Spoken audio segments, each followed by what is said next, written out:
Welcome to Just to Know You, the podcast that interviews regular people at SAES and finds out they are far from regular. That's right. I'm your host, Darian Batten. And I'm Angela Kerskaden. Let's get started. Well, welcome. Thank you for listening to the Just to Know You podcast, where your past becomes our present just for a moment. We have with us a Chi-Town, Chicago, Illinois native. She has been here for 7 years here in Saudi Arabia. We have with us Miss Gail Sommer. Yeah. Thank you for having me. Thank you so much for joining us, Miss Sommer. And we're so happy to have you. And it's amazing that you've been here for 7 years. But before coming to Saudi Aramco, before coming to SAES, what was your overseas journey? It's almost right before I came here. I did a volunteer job in Honduras. I had been volunteering there just in the summers for about 10 consecutive years. And then the final year there, I decided to volunteer for 6 months in a very remote area. And we actually, I taught, it was a dual language program. So I taught kindergarten. So I did Spanish and English on different days. On every other day, I would change the language or whatever. And it was for an area that was very impoverished. We actually didn't have electricity most of the time at the school, nor did we have running water. So you had to be very resourceful, very creative with the way that I had to teach them. So and it was very hot, of course, you can imagine. I had to do laundry in the ocean, and like we literally didn't have electricity a lot of the time. But yeah, it was a very fulfilling job. Like I said, it was a volunteer position. So yeah. What motivated you to volunteer for those 10 summers? And then after those 10 summers of seeing the initial motivation of seeing what it was like, what made you take that 6-month position? Because I really wanted to kind of immerse in the culture and just really experience what it's like to live there, because I knew the culture pretty well. I knew a lot of the families. So I just wanted to be more of a part of it, I guess. I have a humanitarian heart. So when I retire, that's my goal, is to get back out there and just volunteer. And that's one of the reasons I wanted to come here, was so that I could have the money to do that. And initially it was just your heart that began your path? Yeah, for sure. Oh, that is amazing. Yeah. So you're fluent in Spanish? I could teach it to the little kids. I can get by. Really? Yeah, I can get by. And now I'm learning Arabic, so it's a little bit difficult especially when I have Arabic speaking students and Spanish speaking students and English speaking students in the same class, and I code switch, between the three languages. Right. Sometimes I'll say one sentence in 3 different languages, and I'm like, oh my gosh, I just so yeah. It's like Spanglish, but it's like kind of, yeah, but Sparabiclish. Yeah. That is awesome. And there are some volunteering opportunities within Saudi Arabia as well, that you can kind of take part in, and that can kind of fulfill your humanitarian heart. Well, now I collect cats, so that's like I'm a cat rescue house. So I have Really? I have 10 cats now. I don't know. Oh, you mean like a legit cat? Like, not that you just have cat, but I take them to the vet. I pick them up off the street and get them fixed, and then they end up staying with me. I mean, obviously, I lose some of them along the way, but for the most part, yeah, that's kind of that's how my heart's fulfilled here, because I'm trying to help out the community, and advocate with the cat population. Because your life growing up, because we're trying to figure out, how did this this heart, this large heart that would push you to go somewhere with no running water, with no electricity, and then just to even travel overseas to try to create a lifestyle where you're able to do that consistently. How was your life growing up, and how did it create this heart of yours? Probably because I was raised in a family of 9. My father passed away after the last one was born, and my mom never remarried, and so we struggled. We struggled. We were one of those families that where people would drop off donations to us, and we're just very, very poor. I remember a lot. It's just Mm, like we went without a lot of things. Sometimes without electricity because my mom couldn't pay the electric bill, or just different things. So I think growing up like that, I don't know, you just have this like compassion and appreciation for just things, life, people, and I don't know. yeah, Yeah, it wasn't easy. yeah. It sounds like you went to a place there, and then you kind of. It seems like it's still you can still feel it. Sometimes the I ways you grow up. do. Yeah, Yeah. sometimes it can make me cry, but it's okay. I just want to make sure I can give to people and help people as much as I can. So, How were you able to overcome your circumstances? um, probably being a humanitarian. I think that helps. Trying to be kind, being as kind as you can to people. I've also had therapy. Yeah. I've Yeah. um, yeah, I don't know. I just have a passion for working with people, working with kids who struggle because I know what it feels like. Yeah. Was there someone in your life that helped you uh, during that time? I think I have to give credit to my siblings. I have 4 sisters and 4 brothers at the time. One of my brothers passed away last year. So Sorry. anyway, my siblings, I think, is what got me through. We had each other, and we're still very close. My sisters and I, we talk almost every day on a thread, and we've kind of been support for each other even now, even today. So I think they were the biggest help. Just that family all in it Mhm. together with the shared experience. Yeah. Do they share your heart? Yeah, they do. Yeah. Really? Yeah, they're wonderful. Have you been able to experience some of these travels with them? A little bit. We've done some what we call sister trips Oh, here and there. Yeah. It's hard for everyone to come together sometimes, but I think even this summer we're going to come together for a family wedding. So it's always nice when we can find that time, to be together. But we definitely talk just about every day. So I feel like I'm there, even though I'm far away. yeah. And that Yeah. kind of keeps you grounded. It does. It doesn't make me feel like I'm so far away. Yeah. Yeah. Yeah. You've said a lot in a short period of time. Just a lot of layered things, which we can kind of jump into. Um, what is someone that has helped you? And I think you've poked on it with your sisters and things like that. Could you identify someone that has helped you become the person that you are today, whether it's from your past or currently? Probably one of my professors at the university I attended. It was a private school, private university, a Nazarene university. I was going through some health problems. I've had 3 brain tumors. So the second brain tumor, I had this professor he changed my life. He changed my life.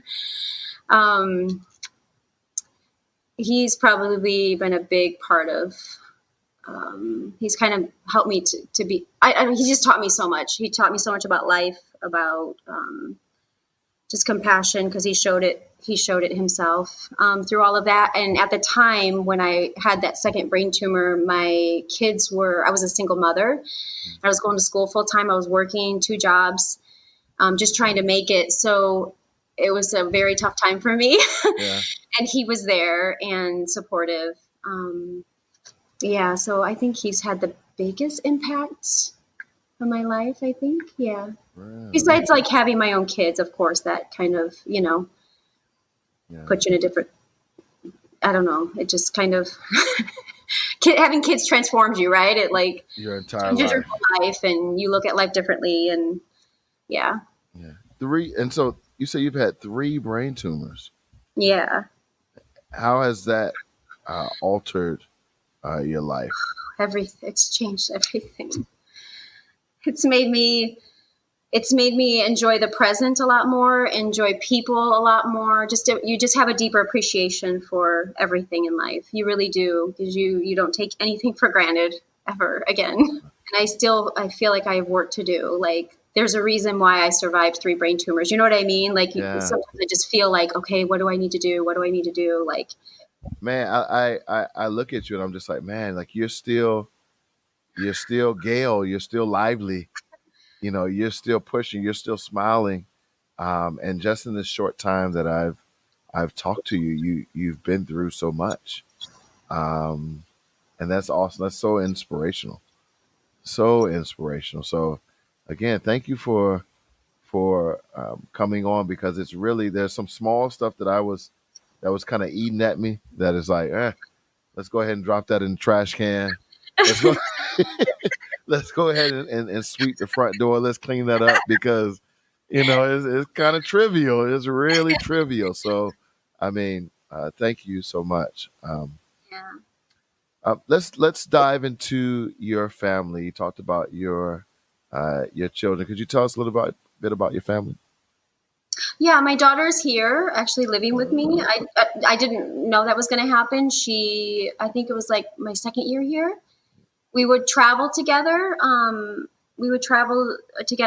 she was kind of feeling like, hey, I want to come visit. I didn't think she'd ever want to come visit. And then she came to visit, and she fell in love with it. And she's been here, for many years. So, and we've traveled all over Saudi together on road trips, and yeah, she loves it. She's still here, loves it, doesn't want to leave. Really? Yeah. And then my son is back in the U.S. Ah. What is Yeah. you say you traveled around Saudi Arabia. What is your favorite part of Saudi Arabia? My favorite city is Jeddah. My favorite place is Wadi Lajab, which is in the Jizan region. The Jizan region is very nice. There's also another secret hidden place Really? that we discovered with the use of something. We had to really find it. We had to really find it. It was really difficult to find it. I don't even know if it has a name, but it's in Jizan. But anyway, that area I really love. And then I love Wadi Disa. So Jazan, what is the Jazan region? Because I've only been here 2 years. It's down south. You know where Abha is? Yes. Yeah, it's just that, like, Jizan, the Haifa area, all of that area I really, really love. Oh, like the mountainous area? But Wadi Lajab is in Jizan. So it's like these canyons with water, and you have to climb. Yeah. It's an adventure. It's beautiful. It's beautiful. It's so beautiful. And then Wadi Disa I like because it's a playground for I have a Jeep that I travel with, and that I drive all around Saudi. And so, like, I like to have fun. I go dune bashing. I do all these things. Like, Really? so Wadi Disa is like a playground for that. Like, I can just go through water. I can go through sand, over rocks, and like it's just really fun. So What I get a feeling when you say Jeep, we're not really talking about like a flash. We're talking about a Jeep, like one that can Yeah. that can kind of go over the dunes. Oh, Yes, yeah. I've been learning how to dune bash, so I'll go dune bashing with a bunch of other Jeepers and other 4-wheel drive people. And like I'm usually the only girl driver. really? But I'm learning. That is so awesome. Yeah, I have them on my TikTok. Some of like my first big dune that I conquered. They're all on my TikTok and stuff. So Give a yeah, give I love a humble adventures. brag. Shout out your TikTok handle. What's your TikTok handle? Summer Wondrous. Summer Wonders. So if you are looking for Miss Gail Summer, look at Summer Wonders. Yeah, it's the same as my on Instagram. TikTok. Yeah. All right, so TikTok. TikTok or is my bigger Instagram. account, Check and it that's where I kind of recorded all my road trips in Saudi. So like all the different regions, there's usually like there's some shorter videos of each area, sometimes several from each, because we've done places several times because we like them. So, and I even did a road trip by myself all the way to Jordan. I drove in my Jeep. I did that last summer. I got in my Jeep. Yeah, Really? I drove 20 hours there, 20 hours back, and even stayed in Jordan for 2 weeks by myself. And yeah. Wait 1 second, Summer Wonder. You can't just don't just say that and then just roll over it. Like detail your trip, your 20-hour one-way trip from Saudi Arabia as a single woman through the country, staying in 2 weeks and coming back. Tell us a little bit more about 100% that. I was safe. Even slept on the side of the road. I'm a camper, so I can rough it. I can rough it. I can go without I volunteered in Honduras. I can go without electricity. I can go without everything. So that was the biggest thing, was the safety thing. Completely 100% safe. I never had one issue with anybody or nothing. Like, everybody was wonderful. And so tell us about, like, so you left from where, and then you At drove, and then you to Riyadh, to the Bareda Qasim area, up to Hail, and then you cross all the way over to Hail, all the way over, all the way over. Did you go through the empty quarter? I've been to the empty quarter 3 times. I didn't go through, not by myself. I would never do it by myself because it's not safe. But I've been to the empty quarter 3 times. Yeah. Do you go through the? You don't go through the No, empty quarter to no, go to no. Jordan. No. You go Yeah, up the. but I did the camp. northern I can't say that I didn't camp at the empty quarter because I did drive to UAE several times recently by myself, and I drove to the world's largest dune, the Marib Dune, and my goal this year, I put on my vision board, was to camp alone, and that was my first time camping alone. So I literally drove 3 hours from Dubai, out in the middle of nowhere in my Jeep, and found the dune at night and camped there overnight. So I did. And technically that area is part of the empty quarter. So that's why I'm saying that it was technically the empty quarter. I did camp. So And then wait 1 second. I did attempt to go up the dune. There was a local that was with me, and I wouldn't go up unless there was somebody with me. But the next morning I met some people. And so I went up and I broke a part of the car. The car broke halfway up. And so we had to roll back down, and then it had to go in the shop for a week, but it was okay. I wanted to attempt it.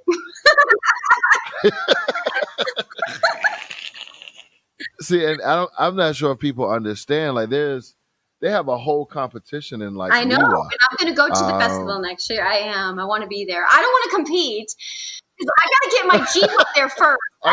Are you sure? Are you well, sure? Not yet.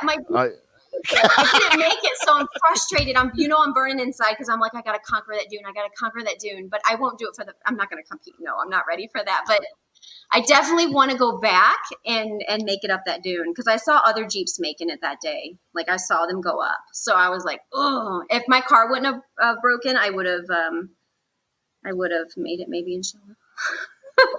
Man, you are living a life. I do. I enjoy my life here. I'm so grateful, really. It's been life-changing to come here. It's been life-changing. I think I want to get out there, but like, I'm not sure if people understand how much of your trip is not on Google Maps. You know what I mean? Like, when you talk about going through these places and driving 3 hours out into these deserts, these are places where there are no main roads. Like, you have to get out and go into the sand. And I'm not sure, for our listeners, if you've ever been in a point in the desert where you can see nothing. But it's one of the scariest things I've ever seen in my beautiful. life. Because it's beautiful. It's definitely there's some beauty there. There definitely is. But it's for me, it's scary because I don't like not knowing where I am. And to see just sand in every direction, and maybe not know how to get back to the road. Because I've been with some locals, and they can just they just know. I am really, really impressed. When did you start just taking life by the horns and punching it in the mouth? Since my last tumor, my brain tumor, the third one, because it was soon after that I went to Honduras to volunteer, and that was pretty. Like I said, that was a challenge. It was very challenging to do that. And Honduras isn't a safe place. At that time, it was rated the number one most dangerous place in the world. It was like that for 5 years in a row. And I actually traveled around Honduras, which was very risky at the time because all the like mission work, they pulled all the women out. Like women weren't even allowed to go to Honduras. I don't even know if they can go now. Like it's so dangerous. And I literally was walking around all by myself. Like, yeah, it was really, really challenging. You had to be in by dark because it got so dangerous at night. So I would always have to make sure right after school, I would go to the gym. And then I had to make sure that I was in the house by 6 p.m. before it got dark because it got dangerous. And then when the electricity was out, that's when you're in big trouble. You can be in big trouble. So, because like there's a lot of crime during that time. And so like you lock everything up. You're like locked in your house pretty much. So yeah, so it was very challenging to be there that long. And you just kept going back. Yeah. Man. And so what made you continue to, I know you said you're humanitarian. Was there, it just seems like there was something just greater, because those circumstances are extreme, just extreme. And so what made you just continue to keep going go back? back Because you to- fall in love with the people and you feel like they're family, and I'm still in contact with a lot of the people from there. So it just feels like a family, you know? Beautiful place? Very beautiful, yeah. Yeah, it's very beautiful, very tropical, very beautiful. What's the biggest thing that you missed from Honduras? The people. I miss my family there. And they want me to come, but it's such a long trip to go all the way to that side. And I'm not sure that I really want to go there by myself. So I feel like I would need some bodyguards, some guys, you know, to go with. And I don't know who's brave enough to go attempt something like that.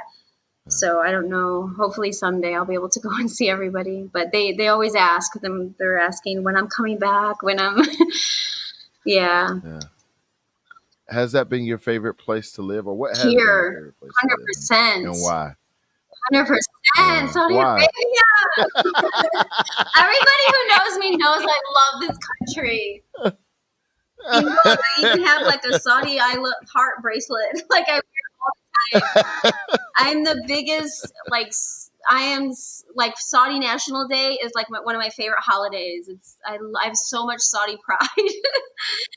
Yes, Really? The people are wonderful here, and the country's beautiful. I don't know. I'm in love with this country. I'm in love with this country. I never thought in a million years that would ever happen, but I am. I mean, I thought I was going to give it like maybe 1 year. I thought, okay, I can do this for 1 year. You know, because my family, you know, friends were kind of like freaking out. I can't believe you're going there. Are you crazy? You know, but I thought, okay, 1 year, and then I can come home. And 7 years later, I'm still here. And I have friends say, are you coming home yet? No, I'm not coming home yet.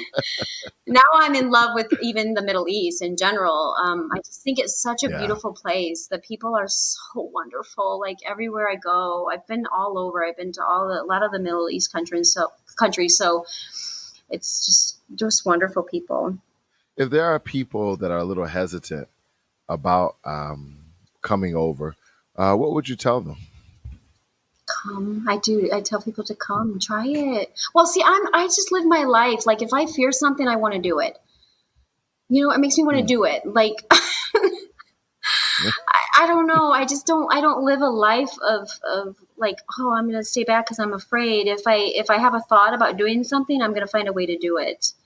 And if I'm scared, I'm going to push myself. It's just how I live. I think it's because of my history with, you know, health issues and just, I don't know, just having a difficult childhood. Like, I think it was just all of that. It's just like, no, I want to live life. I want to experience things. I want to, you know, I mean, I got on a plane and came to Saudi Arabia when it was like, you know, it was, you know, back in 2016, it was still strict, you know, it was a lot's changed since then, but I was like, I'm doing it. I'm just going to go because I'm that out of all the countries where I could have worked, I could have got a job, I was like, this is the place I most fear. This is why I'm coming here. So you lean, if there's a fear, you lean into it. 100%. I do. Even recently, I was gonna skydive in Dubai over Christmas. I am terrified of heights. You know this, right? So I'm terrified of heights. So every time I'm faced with something with height or whatever, like I will challenge myself. I'll push myself to go. So this December, I was offered to go skydiving. And my daughter she'd asked me, she's like, do you want to go skydiving with everyone? We were with family and stuff and family and friends. Right. And I was like, no, absolutely not. I do not want to go. I don't want to ever do that. And she was like, are you sure? And I go, I am positive 100%. Now, this is the night before that I changed my mind overnight. So then overnight, the whole night I was thinking about it. It was like burning inside of me. And I was like, why am I not doing this? Like I had just posted some quote on social media about doing things that you fear or something. I'm like, how can I sit there and preach it and then I don't do it? So I was like, in the morning, I was talking to my daughter and I was like, I changed my mind. Can I still sign up for skydiving? I don't know what I'm doing, but I'll sign up. And she's like, oh, I don't know if we can get you in or whatever. I was like, okay, just try. And if it's meant to be, it's meant to be. So she got me signed up. Everything was okay. The only thing is I couldn't go with the group. I had to go all by myself. Okay. I'm like, okay, fine. Bring on the challenge. I'm ready. I'm just going to do it. So the morning that we were supposed to skydive, it rained. So they canceled it in Dubai. They canceled it because of safety. I couldn't believe it. I was like, I completely committed to it. I was ready to do it. And then it rained. I said, okay, it's not meant to be this time. But at least I had my mind wrapped around the fact that I was going to do it. You know, I was proud of myself because initially I was like, absolutely not. So yeah, I tend to do things. If I'm fearful, I will tend to push myself to do it. So if people want to come to Saudi Arabia and they're afraid, like my answer is come experience it. Yeah. You'll be amazed. So many of even now, because it's opened up, like friends of my daughter, have come and they love it and they want to keep coming back. So it's like, never try, never know. I mean, my goodness, if you can live in the U.S., you can surely live in Saudi Arabia. I feel like, no offense to America, but Saudi Arabia is so safe. It's so safe. I have to go to the U.S. and watch my back. I have to watch my purse. I have to watch my car. I don't feel safe walking at night by myself. Saudi Arabia, midnight, I can walk by myself. 1 a.m., 2 a.m. I can camp out on the side of the road by myself. Nobody touches me with 15 other truckers. I literally, on my road trip, I slept in my car, my Jeep, with 15 other truckers because there wasn't a hotel nearby. And I am used to camping, but nobody messed with me. I woke up, I looked out the window, I was like, oh, these are my neighbors. Okay, hi.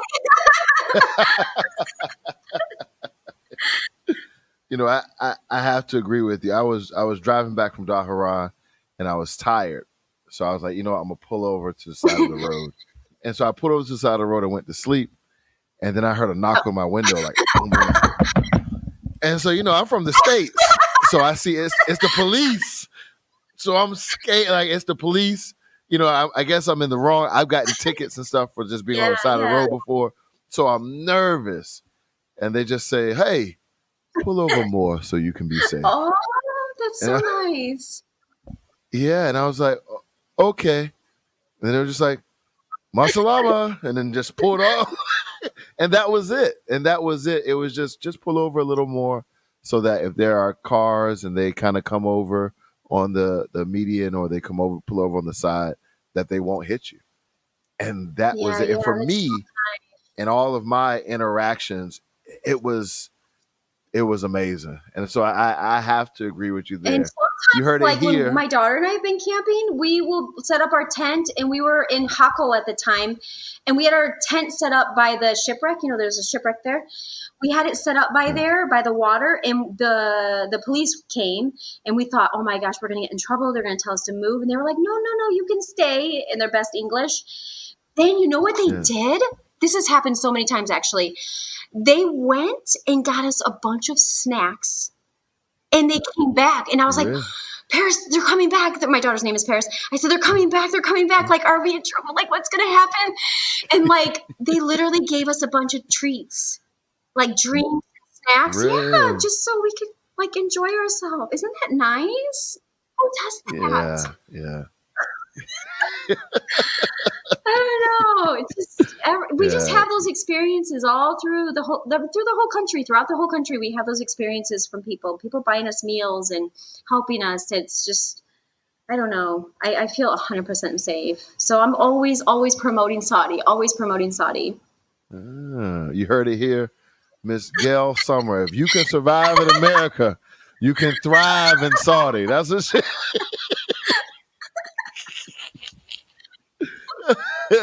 You heard it here first. First of all, I love your love of Saudi Arabia. One thing that I didn't understand was, one, how big Saudi Arabia is, and two, how diverse the landscape Yes. is. And you seem like you've had a lot of experience. I've just kind of read a little bit, but you seem like you've had a lot of experience with the diverse landscape of Saudi Arabia. Could you put that in verbal form for our Okay. listeners? So in the middle of the summer here in Abcake in the eastern region, it gets like 50, 55, right? You can literally get in your Yeah. car and drive, well, maybe about between 12 and 15 hours, and the temperature will drop, and you'll see mountains in green, and the temperature will get down to, we've camped in the mountains there in Abha, and it would get down to like 16, 17 at night. So cold that the locals don't Yeah. even camp out there because they're too cold. So like, if you want a change from the summer heat, go west. So you have the mountains, you have obviously the desert, the sand, which I love driving my Jeep on the dunes. And then you get into like it's not really a tropical region, but like the Taif area has like, they have fresh mangoes and like beautiful flowers. I go to the Rose Festival usually every year. And then, Write that down. it's amazing. So I've camped out in Taif. I've camped almost everywhere, but so it's more lush, more green, and the temperature is pretty mild all year round in that region. And then you go further north, and you're gonna find like water like the Maldives. Yeah, and Really? Umlush and Yambu and El Waj, which has the best falafel in the world, by the way. Awash. It's way north, very small town, right on the water, and you can literally, it feels like you're in the Maldives. The water's so clear, the sand is so white. And then if you go back around further east, then you find the Wadi Disa, where you have the jebels and the water greens as well. Then you get to Heil.